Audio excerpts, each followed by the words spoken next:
안녕하십니까. 저는 일산병원 외과에 지금 근무하고 있고, 특별히 이 간담체 쪽에 수술을 하고 있는 사람입니다.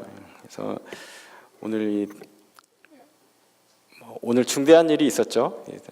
그 헌법재판소에서 탄핵 그 결과에 대해서 발표한 날 했었는데, 아무튼 오후에 이렇게 바쁘실 텐데 오셔서 참여해 주셔서 감사합니다. 오늘 제가 여기 오신 분들께 소개해 드릴 것은 췌장암이라는 그 질환에 대해서 과연 외과 의사로서 수술적으로 치료를 어떻게 하는 것인가, 그거에 대해서 간략한 설명을 드리려고 나왔습니다. 보시다시피 여러분들이 잘 아시는 분들이시라고 생각하는데, 우리 아이폰을 만들었죠. 애플의 CEO였는데 이분, 그리고 음악의 스타라고 했었던 전에 진도희, 그 다음에 우리 탤런트 잘 알고 계셨었죠. 김주승님, 그 다음에 사랑과 영혼의 남자 주인공을 맡았었던 패트릭 스웨이지. 이 모든 4명의 공통점은 모두 다 췌장에 발생한 암으로 인해서 사망했다는 사실입니다. 그리고 또 우리가 알고 있는 이 2명의 유명 연예인은 췌장암에 걸렸었지만 수술적인 치료를 받고 잘 회복되어서 아직까지 활동을 하고 있는 사람들입니다. 그래서 이 화면에 나와 있는 사람들은 다 췌장암에 의해서 치료를 받거나 아니면 치료를 받았음에도 불구하고 이겨내지 못하고 사망한 분들입니다.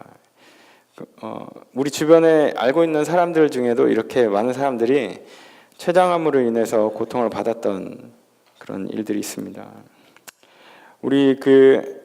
우리나라 국내 통계를 보게 되면 2014년 국가암정보센터에서 췌장암의 상황을 보게 되면 8위에 등록이 되어 있습니다. 그래서 주요암 발생 현황에서 8번째를 차지하고 있고요.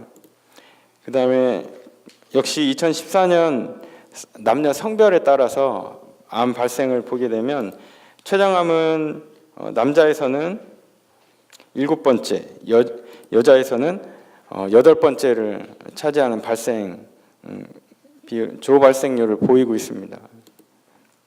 그리고 췌장암 때문에 사망하는 것을 보았을 때 남자는 췌장암으로 인해서 사망하는 비율이 5번째 차지했고, 여자인 경우에도 역시 5번째를 차지해서 전체 암에서 암종별 사망 지수를 보았을 때 췌장암이 5번째를 차지하고 있습니다. 그만큼 췌장암이 우리 주변에 많이 발생을 하고 있고, 그 췌장암으로 인해서 사망하는 경우들이 많이 있습니다. 먼저 췌장이 과연 우리 몸에 어디에 있는가? 물론 지금 이제 췌장이라고 얘기를 하지만 우리나라의 다른 말로 얘기를 하면 이자라고도 하고 지라라고도 하는 그런 표현을 씁니다. 그리고 예전에 분들은 이제 사투리로 취장이라고 이렇게 얘기도 하고 그랬었죠. 그래서 췌장이 우리 몸에 가장 깊숙한 곳에 위치를 해 있습니다. 그래서 우리 몸에 오른쪽으로 간, 왼쪽에 위, 그 앞으로 이제 대장이 지나가지만 이 위와 대장과 간 저 뒤쪽으로 해서 췌장이 위치해 있습니다. 췌장의 주변으로 해서는 지나가는 구조물들이 많이 있는데요. 간에서 나오는 이 담도가 췌장을 뚫고 지나서 십이장으로 해서 담즙이 배출이 되고, 이 십이장 둘레로 해서 췌장에 두부가 이렇게 붙어 있습니다. 그래서 우리가 수술을 할 때 보게 되면 저 뒤쪽으로 췌장이 붙어 있기 때문에 이 위하고 대장이 이렇게 붙어 있습니다. 이 간은 막으로 해서 붙어 있는데 이 막을 절개를 하고 들어가면 저 안에 중심부 쪽에 깊숙한 곳에 이렇게 췌장이 위치해 있습니다. 췌장 주위로는 큰 혈관들도 지나가고 이 십이장에 붙어 있으면서 아주 접근하기가 용이하지 않은 그런 위치에 있습니다.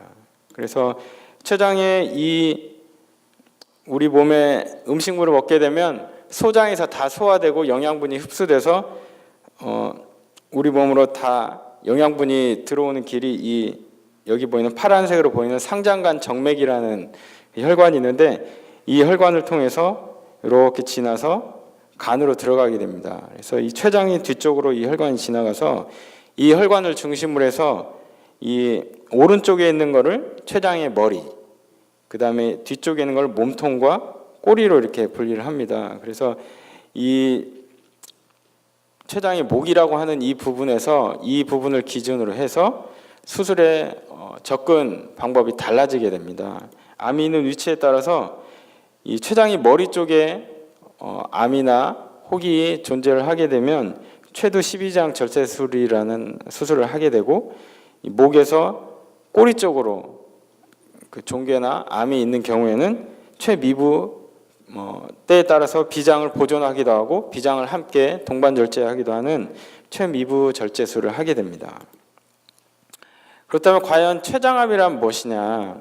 잠깐 보게 되면 췌장암이라고 하는 것은 췌장에 생긴 암세포로 이루어진 종괴라고 표현할 수 있겠습니다. 그리고 췌장암에 여러 종류가 있지만 그 중에 90% 이상은 췌관세포에서 발생하는 선암종이라고 할 수 있겠습니다.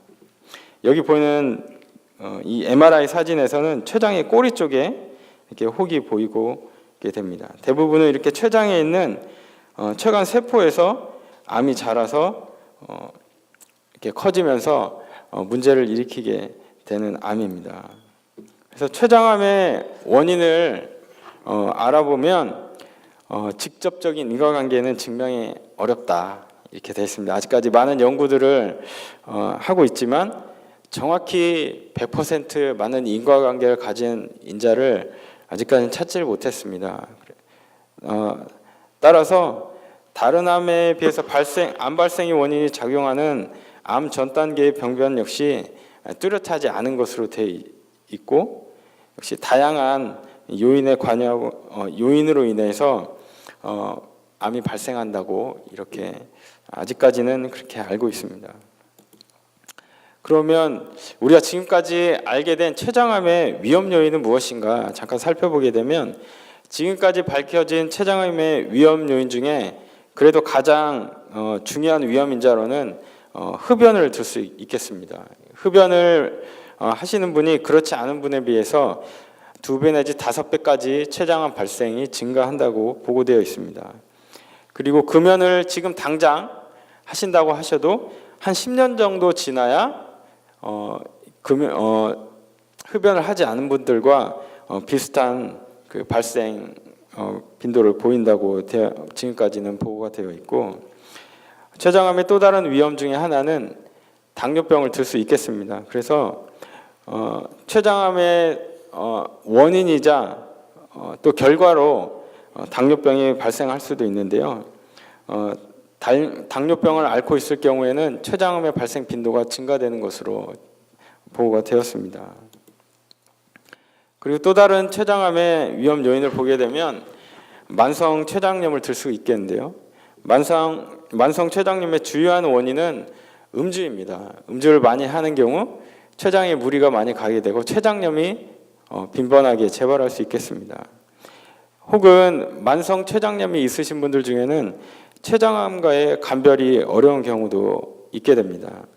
그리고 유전적인 요인을 들 수 있겠는데요. 50세 이전에 췌장암이 발생한 직계가족이 1명 이상 있을 경우 췌장암의 발생 빈도가 증가되는 것으로 보고되었고, 나이와는 관계없이 췌장암이 발생한 직계가족이 2명 이상일 경우에도 그렇지 않은 분들에 비해서 췌장암 발생 빈도가 증가되는 것을 보고했습니다. 또한 나이가 증가함에 따라서 발생 비율이 증가하고 30세 미만에서는 드문 것으로 되어 있습니다.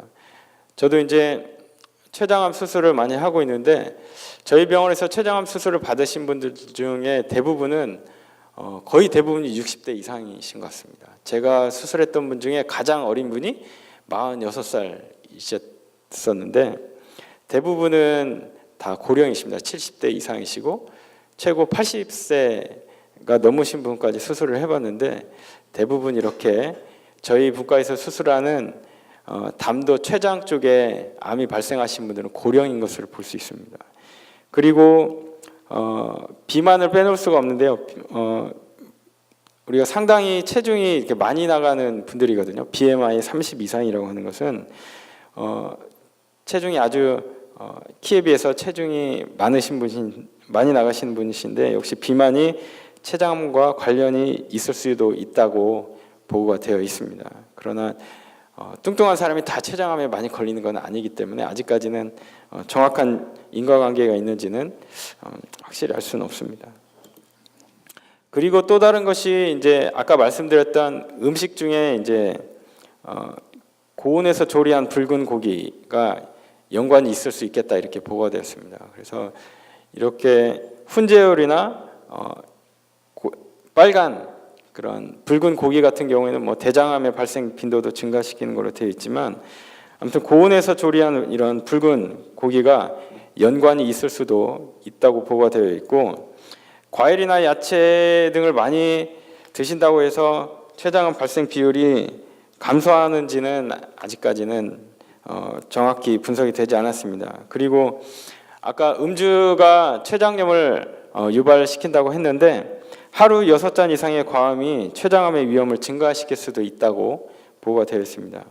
그리고 우리들이 이제 궁금하신 게, 췌장암 수술 받고 나서도 커피 드셔도 되냐고 이렇게 물어보신 분들이 있으신데, 췌장암의 위험성을 높이지는 않는 것으로 분석되었습니다. 이만큼 여러 가지 췌장암의 그 위험 요인이 있는데, 명확하게 이런 음식을 드시거나 이런 것들 때문에 명확하게 췌장암이 증가된다고 100% 확신할 수 있는 것은 아직까지는 잘 확신할 수 없는 상황이긴 하지만, 지금 말씀드렸던 이런 것들을 좀 피하거나 그런 것이 도움이 되실 것 같습니다. 그리고 집안에 가족력이 있으신 분들은 건강검진을 꾸준히 받으시면서 췌장 쪽에도 같이 검진을 하시는 게 좋겠습니다. 그리고 췌장암은 췌장암을 의심하거나 췌장암이 발생할 수도 있다고 저희들이 이제 건강검진에서 밝혀지는 경우에, 아직은 암은 아니지만 이러한 질환을 가지고 계신 분들은 췌장암의 발생 빈도가 증가되기 때문에 계속 추적 관찰을 해야 된다 하시는 분들이, 췌장에 낭종성 췌장 질환을 가지신 분들 중에 두 가지 질환이 있습니다. 그 중에 한 가지는 점액성 낭성 종양인데, 여기 보시면 MRI 그 CT 사진에 물혹이 하나 보이시는 게 있을 겁니다. 그래서 주로 이제 췌장이 꼬리 쪽, 여성에서 호발하는 분들인데, 이 점액성 낭성 종양을 가지신 분들은 악성 종양으로 발전할 수 있는 전환병소이기 때문에 반드시 추적 관찰을 하셔야 됩니다. 제가 얼마 전에 원위부 췌장 절제술을 해드렸던 분이 있는데, 그분은 이제 당신의 아들이 이제 만성 신부전이셨어요. 그래서 아들에게 신장을 주기 위해서 이제 저희들이 이런 이식 수술을 하기 전에는 다른 병변이 있는지 이 장기를 주시는 분, 공여자분이 건강한지를 먼저 확인을 하는데, CT를 찍었더니 췌장에 물혹이 있는 거예요. 한 7cm에서 한 10cm 정도 가까이 되는 큰 물혹이 있었습니다.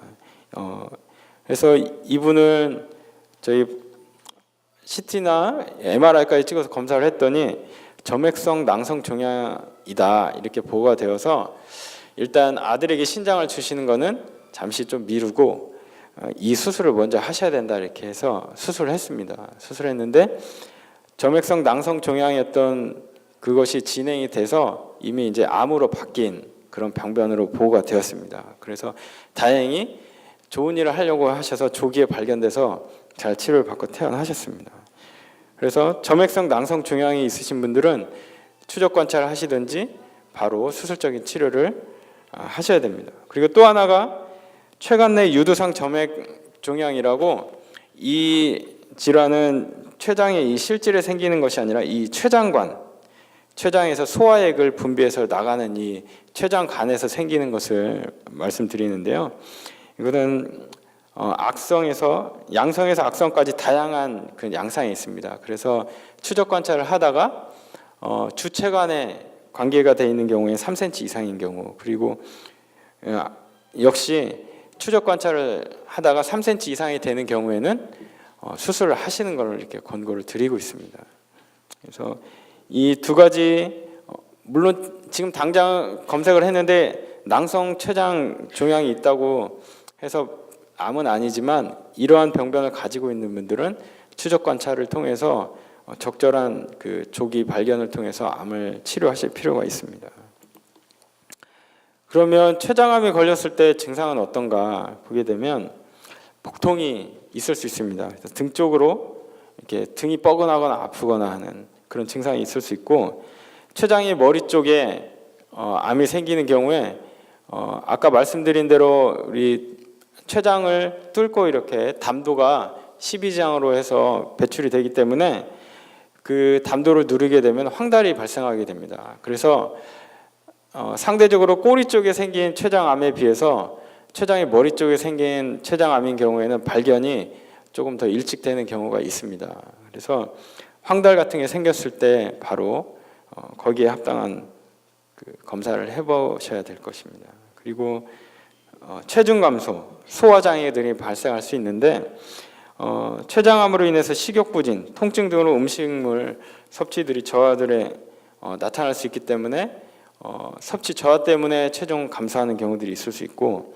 구토나 오심 같은 비특이적인 증상들이 나타날 수 있습니다. 그리고 40세 이상에서 갑자기 당뇨병이 생기거나 했을 경우에도 췌장암을 의심해서 검진을 해보실 필요가 있습니다. 그래서 그림에서 보시면 복부 통증이 있거나 황달, 그다음에 체중 감소, 소화장애, 당뇨병들이 갑자기 생긴 경우에는 췌장암을 의심해서 검사를 해봐야 될 것 같습니다. 그리고 이제 췌장암의 예방 방법은 지금까지의 아까 말씀드렸던 위험 인자들을 고려했을 때 금연을 하거나 적정 체중을 유지해서 비만을 예방하고, 그다음에 만성 췌장염이 있으신 분들은 만성 췌장염의 치료를 받으시고, 당뇨병 관리하고, 절주, 그리고 유전적인 요인이 있을 경우에는 주위에서 건강검진을 정기적으로 받으셔야 될 겁니다. 그럼 이제 췌장암에 대해서 좀 알아봤는데, 그럼 췌장암이 걸렸을 때 어떤 수술들을 할 수 있느냐를 잠깐 알아보도록 하겠습니다. 그래서 먼저 이제 췌장의 머리 쪽에 암이 생겼을 경우, 그래서 췌두 12지장 절제술이라는 수술을 합니다. 그래서 여기 보시는 빨간색 표시가 있는데, 췌장의 머리 쪽에 암이 있거나, 이 수술은 췌장뿐만 아니라 담도, 원위부 담도에 암이 있거나, 아니면 여기에 바터시 팽대부라고 하는 부위에 암이 있거나, 이 12지장 쪽에 암이 있어도 동시에 이렇게 같은 췌두 12지장 절제술을 시행할 수 있습니다. 이 췌두 12지장 절제술은 간이식이 생기기 전까지는 외과에서 가장 큰 수술이었습니다. 왜냐하면 아까 해부학에서 살펴봤을 때 이 췌장이 몸에 아주 깊숙한 곳에 있고, 췌장 주위로 해가지고 12지장 그리고 이 담도 이런 것들이 지나가고 있기 때문에 그리고 이 췌장에 관련해서 12지장 쪽으로 배출되는 모든 소화기관들에 관련된 그 소화액들이나 이런 것들이 다 이곳을 지나가게 됩니다. 그래서 아주 복잡한, 그리고 수술 범위도 여러 장기를 동반해서 절제해야 되는 그런 경우가 되겠습니다. 그래서 원래 이 꼬리 쪽에만 췌장암이 있게 되면 꼬리만 떼면 되겠지만, 췌장이 머리 쪽에 있을 경우에는 이렇게 췌두 12지장 절제술을 하게 됩니다. 그래서 말씀드렸듯이 췌장이 머리 쪽 부분의 종양과 담도 끝 부분의 종양, 팽대부 종양이나 12지장 종양이 있을 경우에는 췌두 12지장 절제술을 하게 됩니다. 그래서 절제 부위는 췌장의 두부, 머리 쪽, 그리고 담도, 쓸개를 포함해서 담도를 절제를 하게 되고, 12지장 절제를 하면서 예전에 아주 고전적인 방법은 위에 유문을 포함해서 위를 절반 정도 절제하는 그런 췌두 12지장 절제술을 하였었고, 최근에는 연구를 하다 보니까 유문을 보존해서 위까지 절제하지 않아도 되더라, 이런 연구들이 돼서 유문을 보존하는 췌두 12지장 절제술을 많이 시행하고 있습니다. 그래서 절제 방법으로는 위를 절반 정도를 절제하면서 하는 경우 말씀드렸듯이 옛날 방법이고, 그 다음에 위를 보존하면서 하는 수술 방법으로 최두 12장 절제술을 시행하게 됩니다. 그래서 그림으로 설명을 드리면 췌장암이 좀 진행이 돼서 12장 이쪽 부위까지, 첫 번째 부위까지 같이 다 포함을 하고 있거나 위에 전정부까지 다 같이 있다. 그러면 위를 절반 절제를 하면서 췌장 머리와 12장 전체, 그리고 담도, 담낭을 포함해서 절제를 하거나 이렇게 위에 유문을 보존할 수 있는 경우에는 위 유문을 보존하여서 위 유문을 보존하는 최두 12장 절제술을 시행하게 됩니다.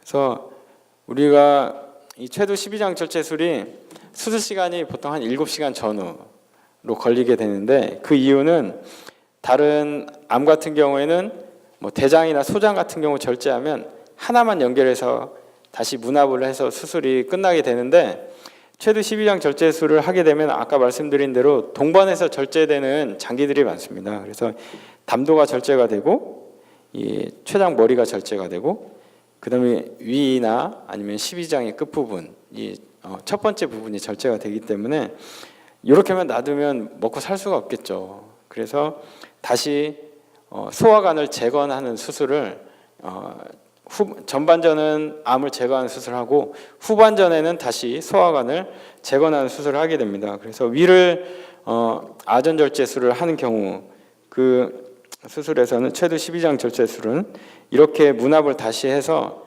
췌장의 소화액이 소화관으로 분비가 되고 담즙도 이쪽에 내려오고, 그 다음에 위에서 먹은 음식물은 이렇게 내려갈 수 있도록 소화관 재건을 하게 됩니다.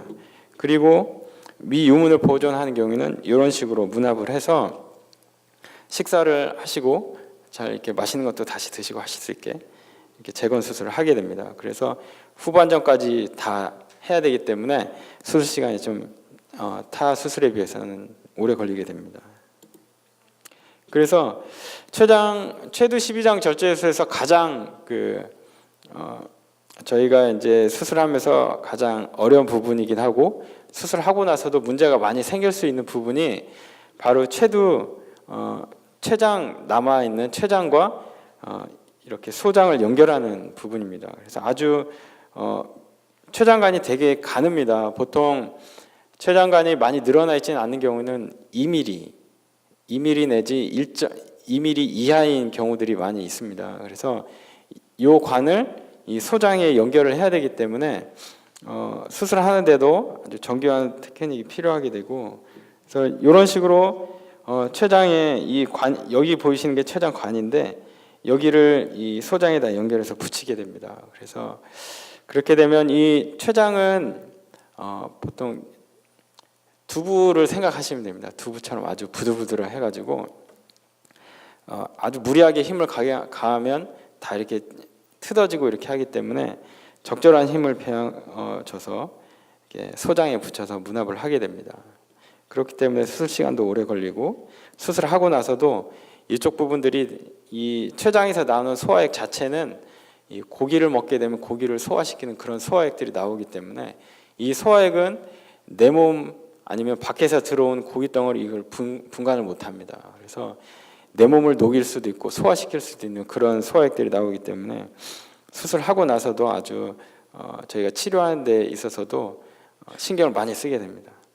이렇게 해서 췌장 소장 문합술을 하게 되면 저희가 수술하고 나서 재건을 하고 난 다음에 이렇게 배액관을 넣습니다. 저희 여기에도 이제 오신 계신데 이렇게 배액관을 넣어서 이 담도하고 소장하고 연결한 부위, 그 다음에 소장과 이 췌장을 연결한 부위를 주위로 해서 배액관을 넣게 돼서 췌장 소화액이 거의 대부분 샌다고 보시면 됩니다. 그래서 대부분 새는데 조금 새다가 말기 때문에 저희들이 수술을 하고 다 회복돼서 퇴원하실 수 있는 거죠. 그래서 이 배액관으로 물이 고이지 않게 이 췌장 소화액이 새는 거를 그대로 놔두면 이 주변의 혈관들을 다 녹이고 그러기 때문에 위험한 상황이 초래됩니다. 그래서 이렇게 배액관을 넣어서 췌장액들이 새거나 주위에 이제 진물이 나오는 것들을 다 밖으로 배출을 하게 됩니다.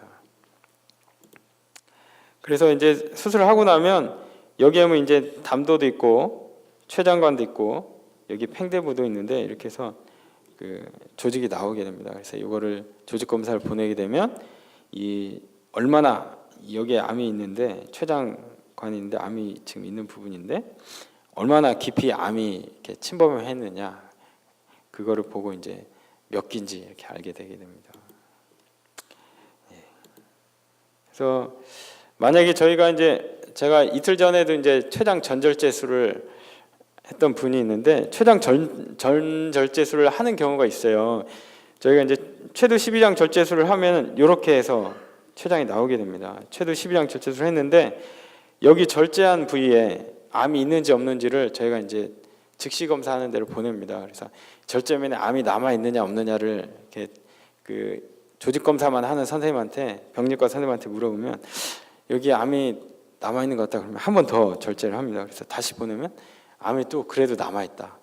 여기도 절제해서 보내도 또 남아 있다 하면 췌장을 전체를 다 절제를 해버립니다. 그래서 전췌장 절제술을 하는 경우도 있습니다. 그래서 지난 수요일 날 계속 수술을 하는데 계속 암이 나와서 췌장을 전 절제를 다 하기도 했었는데 아무튼 전췌장 절제술을 하는 수술을 하는 경우도 있습니다. 그리고 이제 아까 말씀드렸듯이 이런 췌장의 꼬리 쪽에 암이 있는 경우에 한해서는 췌장의 꼬리 쪽 암을 제거를 하게 되는데 경우에 따라서 암이 있는 위치에 따라서 여기는 이제 췌장의 몸통 쪽에 있는 경우에 원위 췌장 절제술을 하면서 이 비장을 보존하게 되는 수술을 하지만 꼬리 쪽에 있어서 비장을 도저히 보존할 수 없다 그러면 비장을 동반 절제해서 수술을 하게 됩니다. 그래서 이제 췌장 수술을 하게 되면 췌장 수술 방법은 이제 여러 가지 방법이 있습니다. 예전에는 방법이 하나밖에 없었어요. 이제 무조건 개복을 해서 수술을 하는 방법이 있고 최근에는 개복 수술을 하게 되면 이렇게 상처가 나거나 이렇게 가운데 상처가 나거나 하게 됩니다. 근데 이제 복강경 수술을 하게 되면 여기 이제 이쪽이 잘려서 이제 구멍이 안 나오는데 한 5개에서 6개 정도의 구멍을 내고 수술을 하게 됩니다.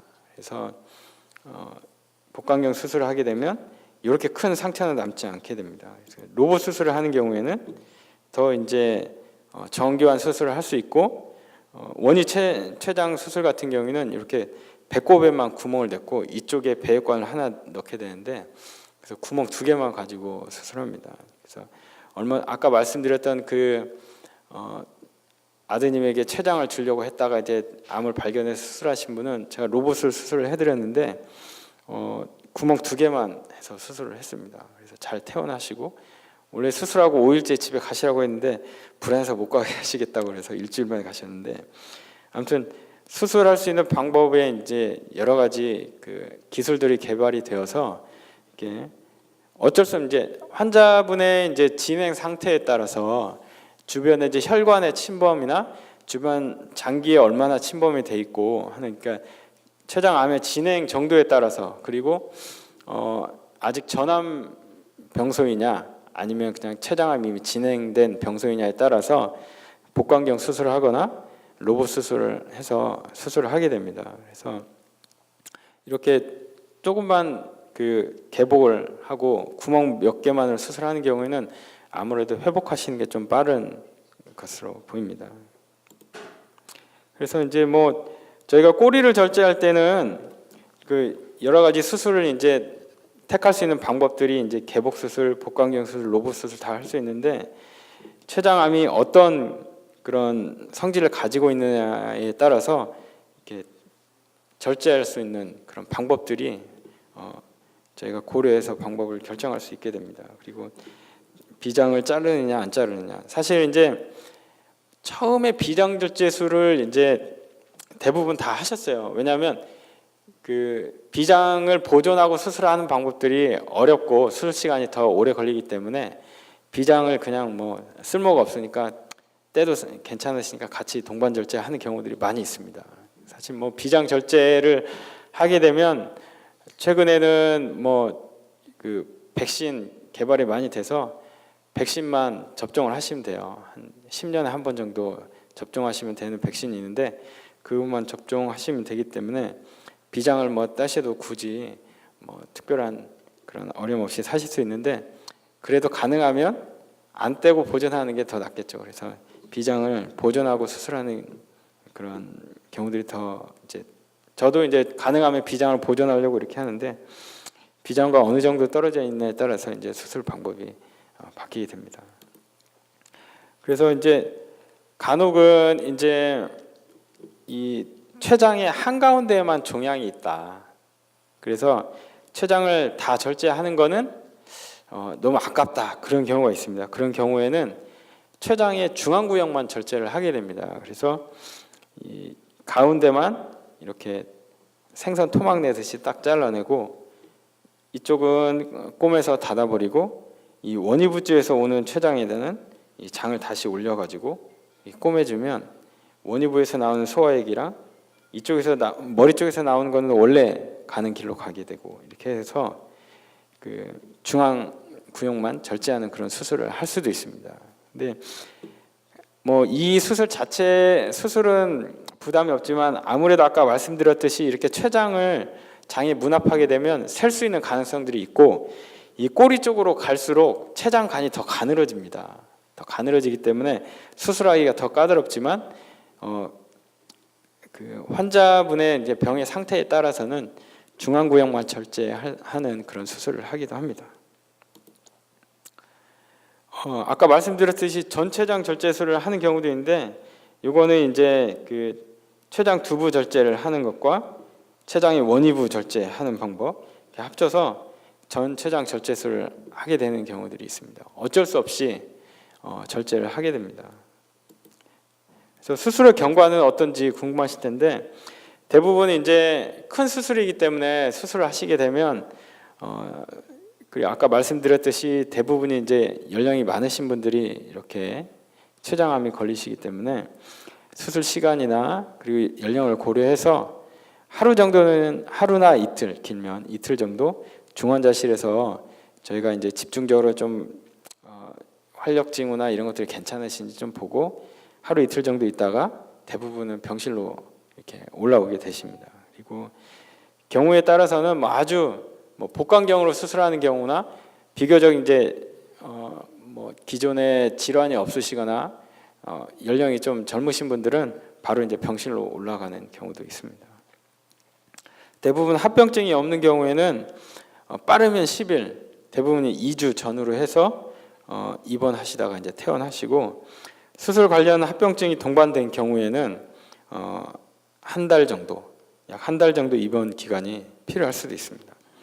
그리고 췌장 절제 후 오는 합병증은 대부분 대증 치료로 이제 다 치료가 되기 때문에 대부분은 별 문제 없이 퇴원하시지만 아까 말씀드렸듯이 췌장 주변에는 아주 복잡한 그런 혈관들이 많이 있습니다. 그래서 수술을 하고 나서 이렇게 췌장액이 많이 대량으로 새는 경우 그리고 잘 배액이 안 되고 그쪽에 이제 균까지 자라는 경우에는 주변에 있는 혈관들이 녹을 수가 있어요. 녹게 되면 대량 출혈도 일어나게 되고 그런 경우는 감염증이 아주 심한 경우에는 아주 심한 경우에 재수술을 하는 경우도 있습니다.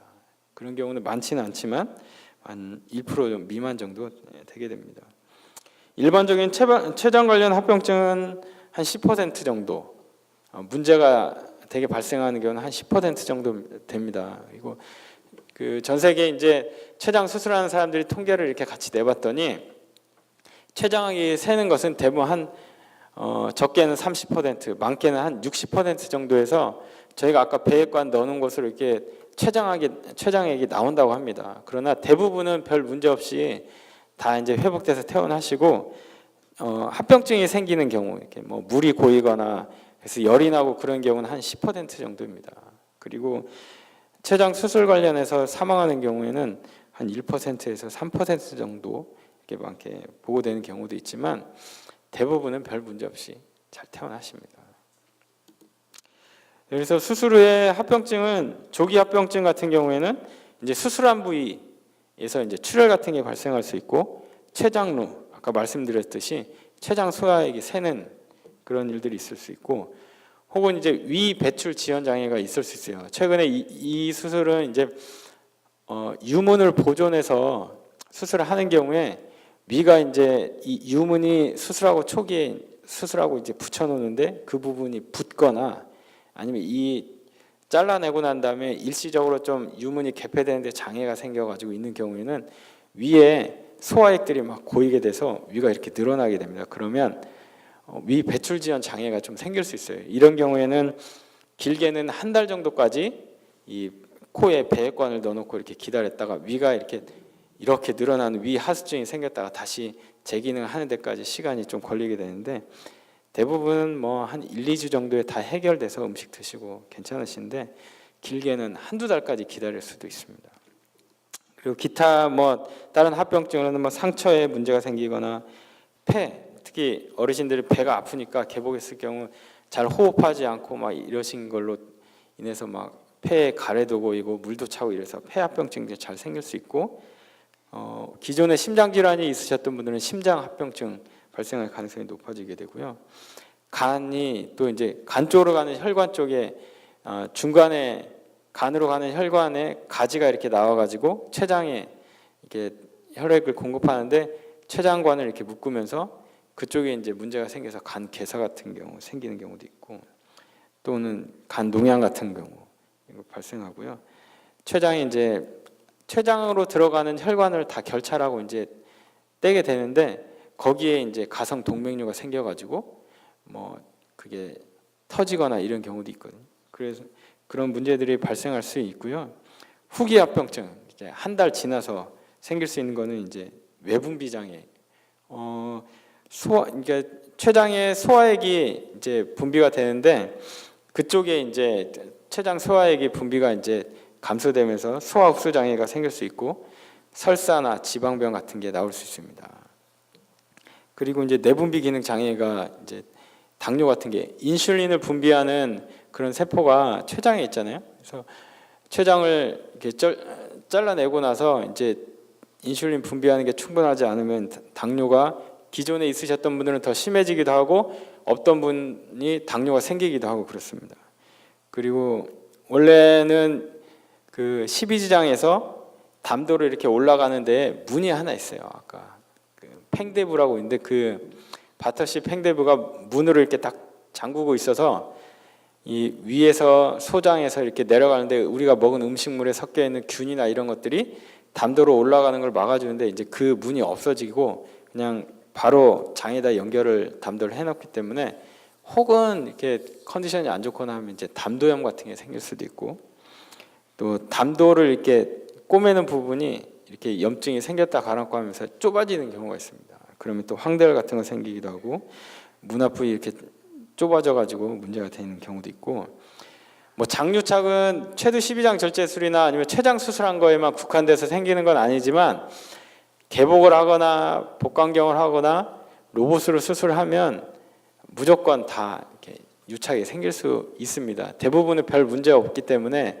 사시는데 지장이 없지만 심한 경우에는 장 유착 때문에 뭐 재수술을 하는 경우도 있을 수 있고요.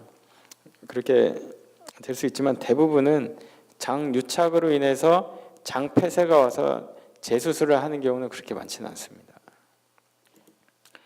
네, 그래서 보게 되면 수술 방법이 개복 수술하는 방법, 이 복강경 수술하는 방법, 로봇 수술하는 방법이 있는데 경우에 따라서 환자분의 상태나 진행 상황, 그 병의 진행 상황에 따라서 저희가 적절하게 선택을 해서 수술을 할 수 있습니다. 그래서 결론적으로 말씀드리면 췌장암은 췌장의 해부학적 특징상 진단 당시 수술할 수 있는 경우가 15%에서 많게는 20%밖에 되지 않습니다. 대부분 진단 되셨을 때 이미 진행이 많이 돼 있기 때문에 췌장암이 진단 되셨을 때 물론 뭐 암에 진단 되셨기 때문에 억장이 무너지겠지만 수술을 받을 수 있다는 것은 그 중에서도 다행인 경우가 많죠. 대부분은 수술을 못하고 항암 치료하셔야 되는 경우들이 많습니다. 그래서 예후가 좋지 않은 그런 암으로 낙인 찍혀 있지만 그렇기 때문에 췌장암 걸리셨을 때 회의적인 생각을 가지시는 경우들이 많이 있을 수 있어요. 하지만 최근에는 수술 기법 그리고 수술 전후로 해서 치료하는 방법들이 많이 좋아졌고 수술 전후로 해서 항암 치료, 그다음에 방사선 치료 이런 것들 방법들이 많이 이렇게 발전을 했습니다. 그래서 예전에 비해서는 생존율 증가들을 많이 저희가 기대하고 많이 좋아지고 있습니다. 그래서 췌장암을 극복하기 위해서는 적극적인 치료를 위해서 환자, 보호자 그리고 의료진 간의 의사소통과 치료를 해야 되겠다는 의지가 필요하다고 생각합니다. 네. 지금까지 경청해 주셔서 감사합니다. 혹시 궁금하시거나 문의하실 것 있으면 부탁드립니다.